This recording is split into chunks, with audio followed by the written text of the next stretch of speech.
আসসালামু আলাইকুম ওয়া রাহমাতুল্লাহি ওয়া বারাকাতুহু। সম্মানিত দর্শক শ্রোতা, সম্মানিত ভিউয়ার্স, কেমন আছেন? আশা করি আল্লাহর রহমতে ভালো আছেন।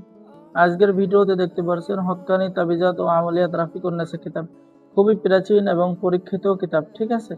কিতাবের মধ্যে আপনারা বশীকরণ কাজ, বিচ্ছেদের কাজ, ঘর-বাড়ি বন্ধ করা, জাদুবান, কুফরি নষ্ট করা, স্বামী-স্ত্রীর চরিত্র পরীক্ষা, স্বামী-স্ত্রীর মধ্যে গভীর ভালোবাসা হওয়া, ঠিক আছে? এরকম পরীক্ষিত কাজ কিতাবের মধ্যে পেয়ে যাবেন। বেঈমান নারী অথবা পুরুষকে বশীকরণ করা, প্রেমিক-প্রেমিকার মিলনের তদবির, এছাড়াও আরও বিভিন্ন পরীক্ষিত কাজগুলো কিতাবের মধ্যে পেয়ে যাবেন। কিতাবটি অনেক প্রাচীন এবং অনেক পুরাতন। যারা অর্ডার করবেন আমাদের সাথে যোগাযোগ করুন, ঠিক আছে? স্ক্রিনে দেখানো নাম্বারে। বাংলাদেশের 64 জেলায় কুরিয়ার সার্ভিসের মাধ্যমে হোম ডেলিভারিতে কিতাব পাঠিয়ে দেওয়া হবে। সকলেই ভালো থাকেন। আল্লাহ হাফেজ। আসসালামু আলাইকুম ওয়া রাহমাতুল্লাহি ওয়া বারাকাতুহু।